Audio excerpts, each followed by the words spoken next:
అందరికీ నమస్కారం. Welcome back to our channel. కర్మ ఎవరిని విడిచిపెట్టదు అంటారు. మనిషి తన జీవితంలో ఎన్నో తప్పులు చేస్తూనే ఉంటాడు. ఆ తప్పుల్ని దేవుడు క్షమించిన కర్మ వాళ్ళని వదిలిపెట్టదు అంటారు. మనిషి తన జీవితంలో ఎప్పటికీ తప్పించుకోలేని 3 కర్మల గురించి ఈరోజు మనం తెలుసుకుందాం. పదండి. మొదటిది సంచిత కర్మ.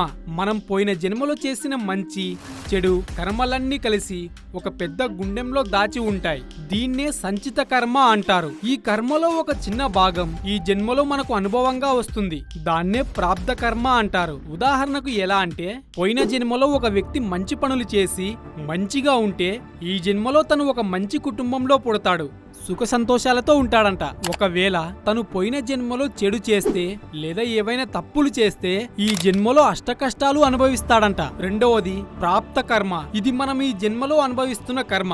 గతంలో చేసిన కర్మలను బట్టి ఇది వస్తుంది. ఈ కర్మ నుంచి మనం తప్పించుకోలేం, కానీ భక్తితో దీన్ని ఎదుర్కోవచ్చు. మనం ఎలాంటి కుటుంబంలో పుట్టాం, మనకు ఆరోగ్యం ఎందుకు ఇలా బాగోవడం లేదు, ఇలా మన జీవితంలో ఎన్నో సమస్యలు మనకు వస్తూ ఉంటాయి. అలాగే ఎన్నో సంఘటనలు జరుగుతూ ఉంటాయి. అవన్నీ ఈ కర్మ నుంచే జరుగుతాయి. ఉదాహరణ, కొందరు డబ్బున్న కుటుంబంలో పుడతారు, మరికొందరు ఏమీ లేని పేద కుటుంబంలో పుడతారు. కొందరు చాలా ఆరోగ్యంగా ఉంటారు, మరికొందరు ఎన్నో అనారోగ్య సమస్యలతో బాధపడుతూ ఉంటారు. ఇవన్నీ వాళ్ళు గత జన్మలో చేసిన కర్మల ఫలితమే. మూడవది క్రియమన కర్మ. ఇది మనం రోజు చేసే పనుల నుంచి వచ్చే కర్మ.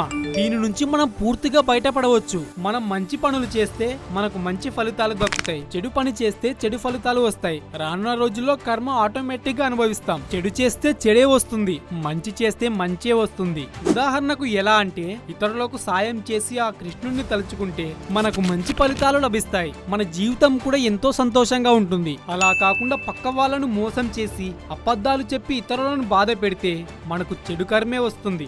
దాని నుంచి ఎవ్వరూ తప్పించుకోలేరు. చెడు చేసిన తర్వాత కర్మను అనుభవించాల్సిందే. ఇప్పుడు మనం చేసిన కర్మల నుంచి మనం ఎలా బయటపడ్డాలో కృష్ణుడు భగవద్గీతలో ఇలా చెప్పాడు.